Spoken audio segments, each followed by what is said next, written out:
The perspectives of our guest this morning, Honorable Hilliard Etta, former acting national chairman of APC, is our guest. He reaches us from our Abuja studio this morning. Good morning to you, Mr. Etta. Good morning, my brother, Yori. It's been a while. Thank you. Indeed. Thank you very much for making the time for us.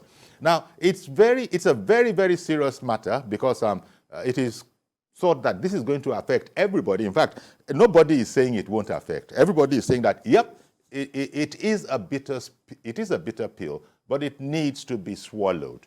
To quote just one voice, the head of NNPC has said that if we don't have this fuel subsidy removal, there is every danger that Nigeria could go bankrupt, as one of his reasons for it.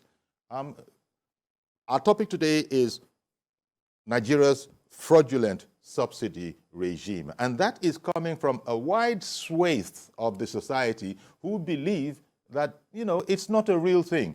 So, Honorable Etta, how do you see it? Well, thank you very much for having me this morning. I think this is my first time here after the inauguration of the 16th President of the Federal Republic of Nigeria, His right. Excellency Senator Bola Ahmed Tinubu.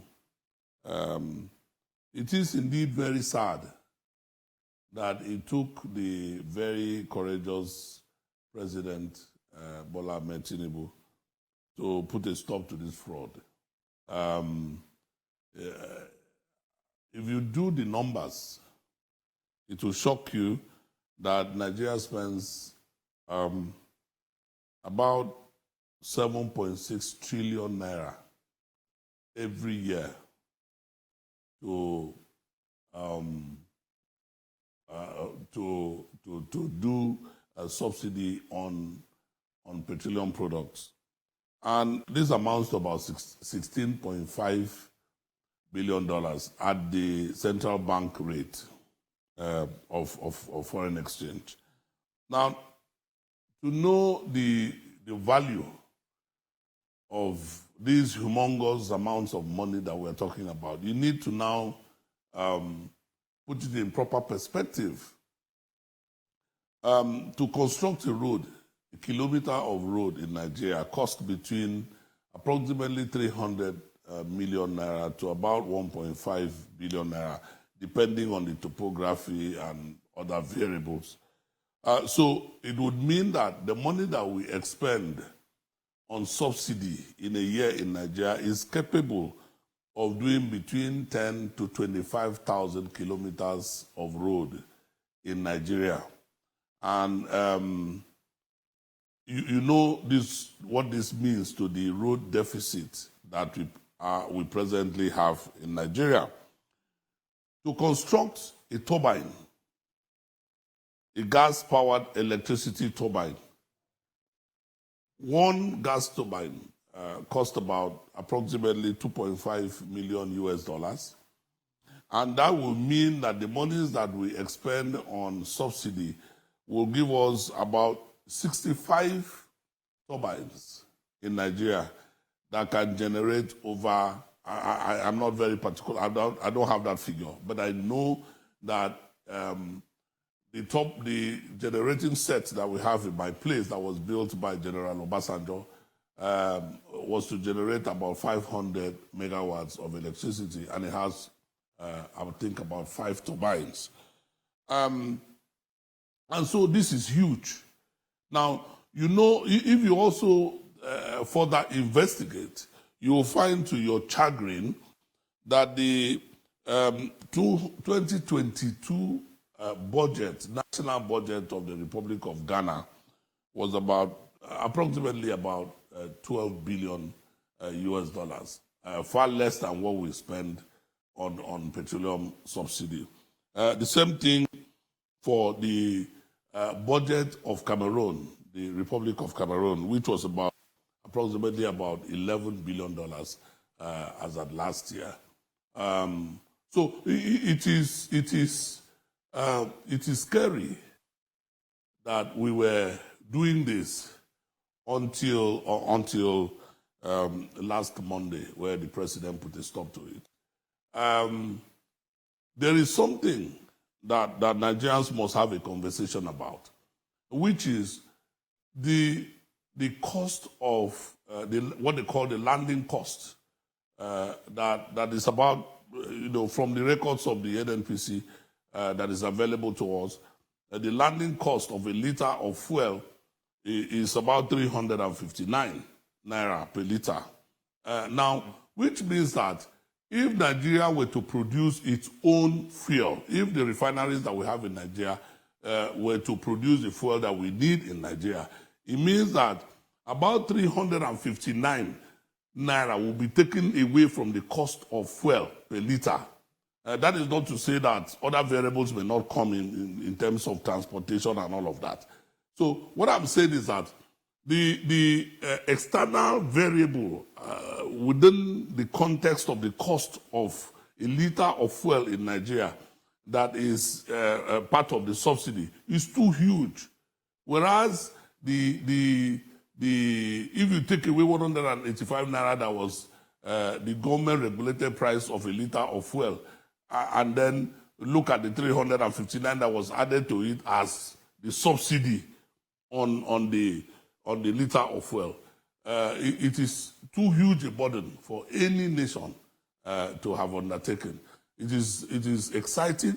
I am very glad that the president has put a stop to this. Now, when the word fraudulent is used, and that has been used quite often by commentators in this sector, in spite of all the explanations that we're getting, Nigerians just don't seem to trust that the whole business of fuel subsidy as it is transparent, and that it is favoring, a tiny, tiny slice of our population, which is really up there. So this whole question about the fraudulent aspect of it and how difficult it is going to be, because these guys have been, benefiting from this all this while. And so, who was it that I heard saying it of recent that, look, you go this kind of a route, there's going to be a pushback. Address that aspect, that allegation of fraud in the system, if you will. Well, it is very correct for people to say so, because almost everything about the subsidy regime is shrouded in secrecy. In fact, the 359 naira that is quoted as landing charges, they just give us the figure. I mean, nobody has ever been able to explain to us that, okay, if you transport petroleum products from this port to a Nigerian port, this is how much it's going to cost you, or this is what the customs charge. Nobody has been able to break it down for us. For instance, there are ports that are nearer to Nigeria than other ports. Is it that all of them charge the same amounts of money? So there are so many things that are shrouded in secrecy within the regime of subsidy.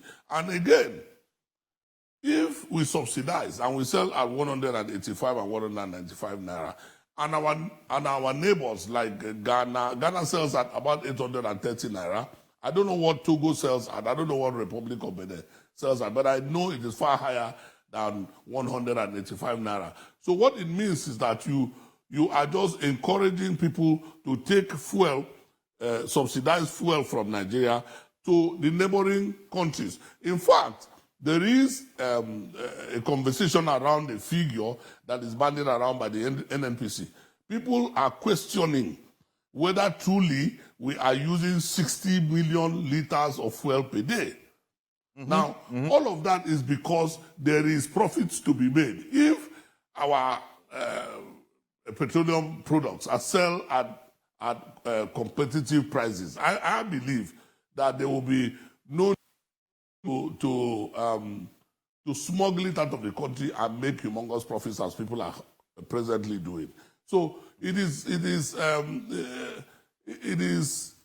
true that not much is known about the subsidy regime. And anything that is shrouded in secrecy, anything that is done under the table, of course, you know what the consequences are. So it is true that a lot of people are suspicious, very extremely suspicious, about whether there is even subsidy or not. In fact, people go to the extreme to ask whether there is subsidy or not. So it is important that we deregulate the market. Now that we have the Dangote Refinery, and I even forgot to tell you that it is said that the Dangote Refinery cost about $19 billion to build, whereas Nigeria spent $16.5 billion on subsidy last year. What it means is that if Nigeria were to add only $2.5 billion to the monies that we expended on subsidy, Nigeria would have been able to build the biggest single train refinery in the world.